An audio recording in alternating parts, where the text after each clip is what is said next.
Okay, I am Daniel Muino. I am an engineer here at Netflix. I lead our logs product, operational logs.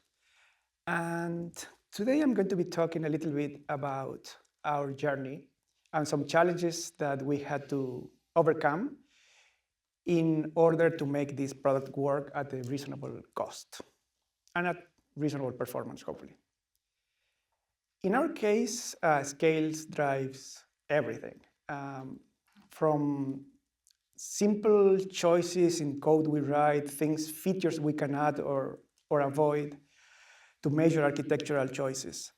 We have several deployments in our logs deployments. So several what we call namespaces. They are isolated. So our largest, just to give you an idea, our largest namespace today, we write roughly 5 petabytes per day. It varies, but sometimes people go crazy and we get a lot more than that. And on good days, we get 10 million events per second, like sustained load. And some peaks and valleys, but for the most part, it's roughly around that. So if you do the math, 5K per event, the average size. And we store those events from 2 weeks to 2 years. The retention is configurable by the application. So microservices applications, they are interchangeable names here. And the query load is much, much lower. It's mostly write intensive. So we only get 500 to 1,000 queries per second or so across the product. This is a very simplified architecture. And I'm going to be talking about some challenges that we had to overcome in different components here. But for the most part, we have these microservices that are sending us data. We have some sidecars there. The sidecars are pushing the data into our ingestion clusters. Ingestion buffers data for a few seconds, then writes that to S3 and places a message in an Amazon Kinesis queue saying, here's some work to be done. Like this data needs to be processed. Then we have this hub application that is responsible for reading that, consuming that data. And then based on the characteristics of the data that was read, we write it into different namespaces. And here we have different deployments. Each deployment varies by size. I'm going to be focusing mostly on because it's a ClickHouse Meetup, I'm going to be focusing mostly on the ClickHouse side of the picture here. But then once the data is written, we have this query API service that we offer, where we automatically determine based on the query which of the namespaces need to be queried, and then we can aggregate data from multiple namespaces as well. And for historical data, we also use Iceberg. So ClickHouse is used as our hot tier to serve data very quickly. No, I'm going to do a demo then, yes. So I'll just show you a little bit about the product. Let's say, yeah, so 635, right? And it's, yeah, 635. So usually the data freshness is on the order of 20 seconds, even though our SLA is 5 minutes. So thanks to ClickHouse, we are able to serve this data very fresh. So all the buffering we do along the way is not really affecting us that much. We also have a way to stream live logs from the instances, basically, where the SLA is roughly on the order of 2 seconds. But in this case, the UI can show you here at the top are the different log levels, the number by time. You can change if you wanted to see the level or what we call the fingerprint hash, which is our different log levels. Then if you look at a particular log message, you can see the details of all the event. You can also use this to, if you wanted to just say, okay, I want to include this value in the query, so I want to only see this. And this is actually not part of the schema, and it's not part of the tags that we use to annotate data. It's just looking at the whole string that is the event, parsing it as JSON, and extracting that particular value as JSON path.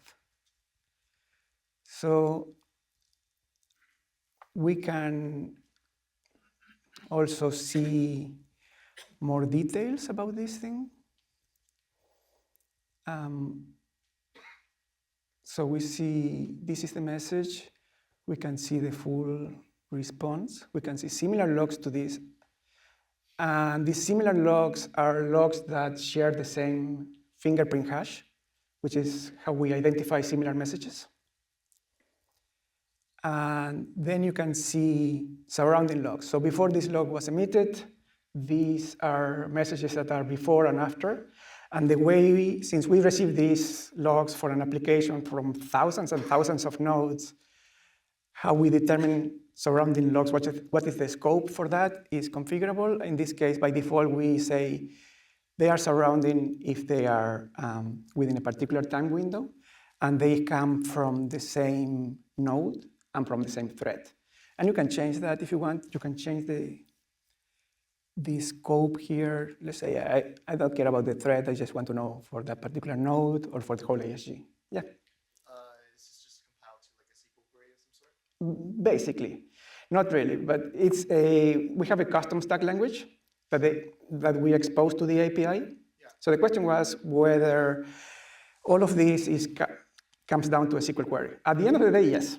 But the way we expose the API to the UI, we have a custom query language. Oh, okay. So like it's a kind of like a simplified SQL type. Basically, it's a way to compile into SQL. So that are similar logs. You can also, let's pick a warning. Maybe I'm showing sensitive data, but we'll see. So let's see details of the warning. So usually warnings will have, let's say, an associated fingerprint or a trace. So if you wanted to go through the trace for the whole request, you could click there. Let's say I want to see the fingerprint, which is how we determine that what are similar messages are. That's this fingerprint definition. So we can see this particular warning is an issue, and it's the first time this was seen. It was over 6 months ago, so it has been recurring. And all of this is basically the fingerprint is just a hash. But if you wanted to see what is an exemplar, like this is the typical message that we see when we see that fingerprint, you can see that. And then, well, these are matching events that come, in this case, from different nodes, but they share the same fingerprint, right? Another thing we can do is we see all the log lines, but we can also group them.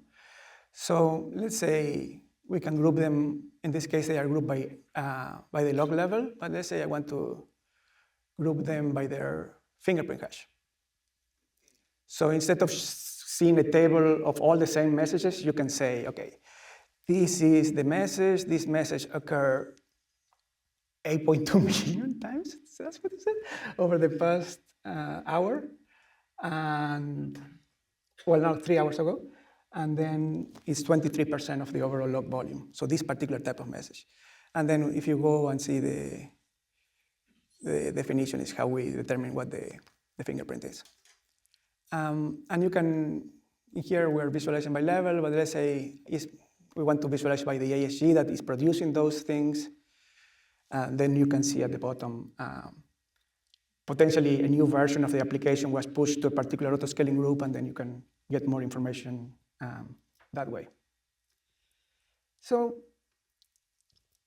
this is more or less the main features. I mean, we can say I wanted to say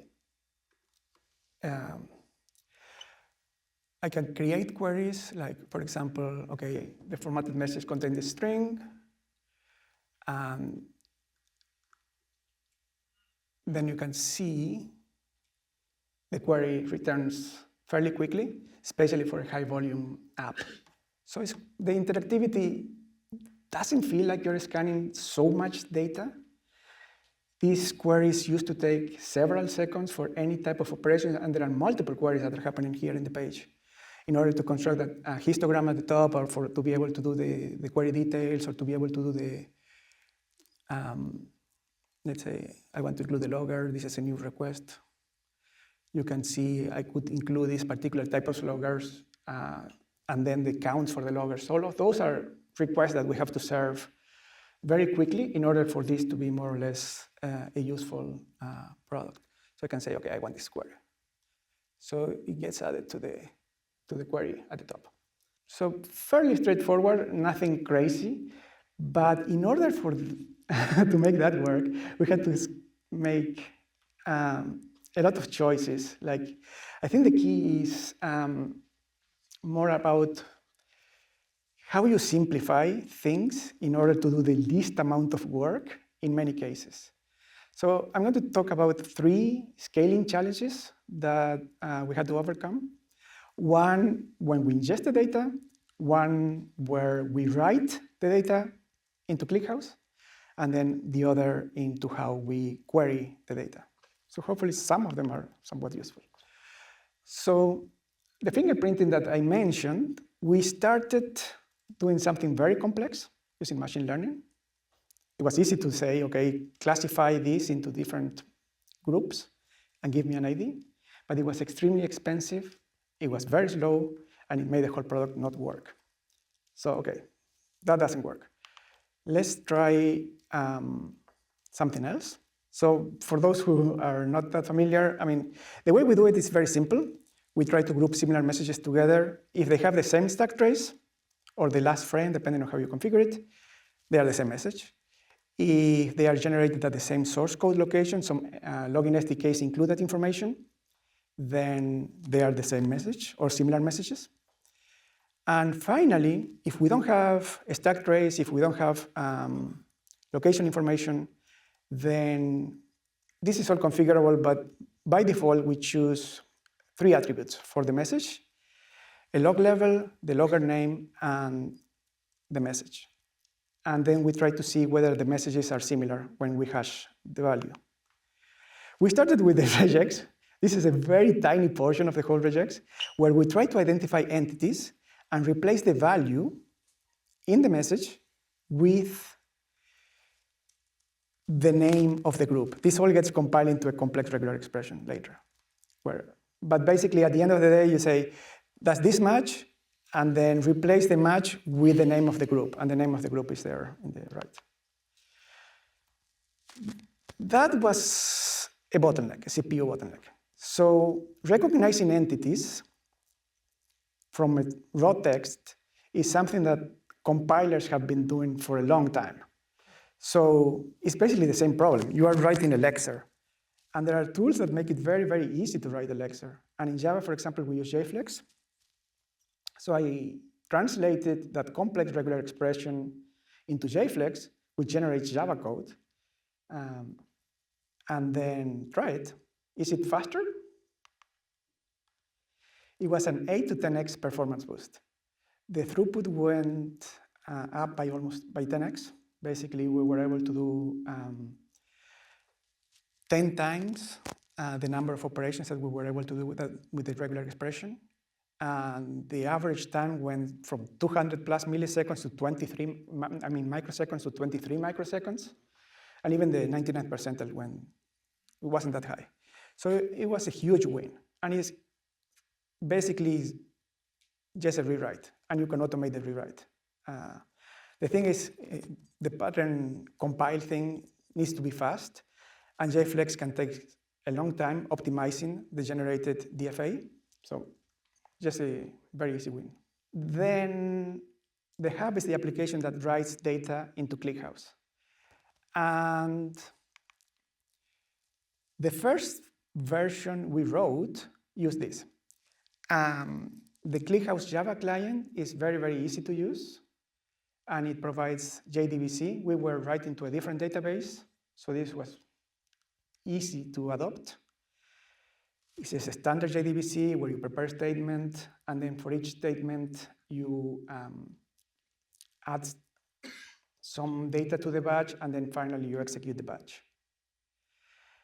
The problem is, if you think about it, in order for that to work, the JDBC client needs to know the schema, because to serialize that efficiently, it needs to talk to the database and say, this is the prepared statement, this is the table name, these are the columns that are going to be inserted, which serialization do I need to use to make that schema work?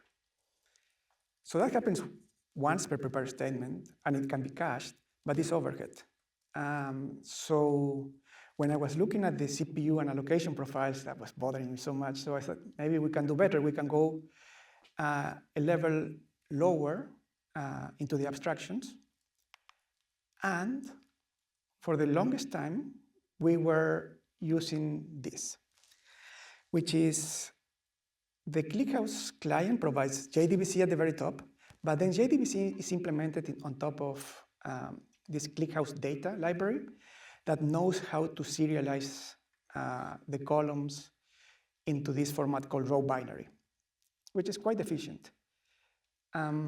So basically, the whole magic happens into that ClickHouse event.serialize, where we write column by column using this low-level library. The problem is now we need to know how to serialize it to the raw binary format, because the ClickHouse data package only provides very low-level building blocks. For example, we have a column named tags, which is a map of string to string. How do you serialize that? ClickHouse data doesn't provide a map, like a write map. You need to know, okay, you need to write first the length of the map, then you write all the keys, then you write all the values. And then like that, for example, you have a datetime column, there's no datetime 64 write datetime function. You need to know, oh, datetime 64 is encoded as nanoseconds since the epoch. And they need to call this write variant method. But this gave us, once we got it right, a huge performance boost. And this was okay. It wasn't great, because when I look at the CPU and allocation profiles, it just bothers me. Why is it doing a little bit more work than I wanted it to do? Why is it using more memory than I hope it would use? And then ClickHouse I was just looking for an excuse. And ClickHouse posted this in their blog, saying these are all different serialization formats we support, and this is the performance characteristics of the different serialization formats. And the native, we only use LC4, so for compressed. So the yellow bar there is the only relevant one. And I see, okay, so I'm writing raw binary data, and that takes 161 seconds, for example, for 1,000 inserts.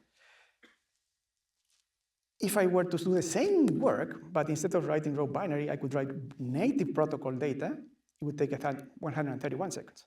But the ClickHouse Java client does not support native protocol encoding. It only supports raw binary. But ClickHouse is open source, and the Go client does support native format. So I just reverse engineered the Go client, and now we use this where we generate the data into the native protocol, and then we get an LC4 compressed block ready to be shipped to ClickHouse. And it's not perfect yet, because I'm just finished it. And there's some performance optimizations there to be gained, but we're on par with where we were before. And there's a lot of room for optimizations. So with that, we're getting there. Ideally, you just write all your infrastructure in Go, and you're good to go. So you don't need to worry about these things. And finally, for queries. Custom tags are a huge problem for us. They are by far the most expensive query that is commonly used by our users. That query looks very, very simple, but we have some top-level keys in our schema. But whenever someone uses a key that is not defined, then we store them into this tags map. And we were storing tags as a map of string to string. About a year ago, I think I talked to Alexei, and he mentioned, don't do tags of strings, a map of string to string, do a map of low cardinality string to low cardinality string. As long as the cardinality is under 1 million, you'll be fine. Okay? So I see, what is the cardinality of my tags? And I checked, and for a given hour, we were doing about 25,000 unique keys for the tags, and about 45 million unique values. So low cardinality values was not an option, but low cardinality keys was. So that's what we had. The problem is the way ClickHouse stores maps internally is basically it just uses two arrays. One array of all the keys, one array of all the values. And any operation into the values array is a linear scan through the array. Any operation into the value, let's say the two operations that we do are, what is the value of this key, the tags key, or whether the tags is present at all. And both are linear searches, right? ClickHouse does actually very cute optimization in the way it checks where if you have a row, it finds the key position in the row. It will try to use that same position in the next row. So if you're writing your maps in a more or less consistent way, it will be faster. The problem is our keys from one row to the next are completely different, right? So the tags are completely all over the place. So we cannot take advantage of that optimization. Before, for example, a query where we are only filtering for a particular tag, we're not projecting the tag, we're just filtering. It used to take, for example, 3 seconds. This is an actual query I ran several times, took the median. Then after the optimization, we did the same query, and it was significantly faster, like a 2x improvement when you were only filtering on the tag, on the map, basically. The second optimization, when you are actually filtering and projecting, it's an even more dramatic performance optimization. So a query that was taking 3 seconds before, now it's taking 700 milliseconds. And the amount of data that is scanned is, is an eighth of what it was originally. So obviously it's not 31x because not all keys go to all maps, but it's a big, big win. And now a query that used to cause us a lot of problems is now somewhat okay. So do you have any questions? The question was, why don't we just promote all tag keys to top-level columns? The problem is those are completely dynamic, and they change. For example, today we had an application that was generating between 1,000 and 5,000 unique tag keys in a given hour, right? And we cannot be altering the table and adding columns that way. ClickHouse has a brilliant optimization in the, I think from 25.3, a new data type called JSON, which basically does that for you. So the JSON type, as long as the cardinality of the keys is more or less reasonable, let's say you have 1,000 unique keys, the JSON type will do it for you automatically. And let's say for some reason you start generating new keys and you start querying, you have over 1,000, it has an overflow area. It doesn't create columns indiscriminately. It will use the overflow area, and it will promote keys as they are more frequently used, what they call column dynamic types. So if you can take advantage of that, I think it's going to be a huge performance win. The problem for us is we will be using the overflow area a lot. And this approach, let's say we have 25,000 unique keys, we'll have 1,000 fast keys, 24,000 slow ones. And the slowness will be in a single map, right? Because basically that's how it gets stored in the overflow area. It is a map of the string to the serialized JSON for the string. So the JSON type, huge if you can take advantage, because it gives you a lot of freedom into how you define your schemas. If you have, I don't know, 100 different tags that are added, you don't have to worry about it, just JSON. Yeah, we cannot use it. That's one of the huge. The question was, what are the implications in performance to using the JSON data type for insertion? And we cannot use it. It's too much overhead for us. But in general, if you're writing lower volumes, it's definitely the way to go. Excellent question. In ClickHouse, you define two things. One is the partition key. We partition by hour only. And then the sort key. When you say order by these things, and ClickHouse does the sorting for you. And we use certain columns in the sorting. We don't write it sorted, more or less. We let ClickHouse sort it as it writes the data based on the definition of the table. But otherwise, the queries would be, I don't know. I mean, that's the whole point of why ClickHouse is so fast, is because that particular step is constantly writing the data sorted in the way it will be queried. And if you want to query the data in a way that is not efficient for the way it's sorted, it gives you options like materialized views, where you can write the same data but in a different sort order, or Bloom filters if you just point queries. But for the most part, the sort is the key. Quick question. You talk about the scale is the key, and some company use Logstash, Kibana, and just wonder at what scale you should use your approach. And that's difficult for me to answer because I've been working. I joined Netflix 15 years ago, so the scale I am more familiar with is this scale. I know, for example, that using, I don't know, Kibana, Logstash, Elasticsearch is very common in the industry. We have even teams inside Netflix that prefer that setup because they have certain custom needs. So we have teams at Netflix that are using an ELK type setup. But we have, I think, 40,000 unique microservices that use our product. For the smaller teams, that's perfectly valid solution. We have a presenter next who's going to talk about the ClickHouse product that does the same thing, but using ClickHouse as the storage with the new fancy UI and the whole pipeline as well. I'm actually very excited about that presentation.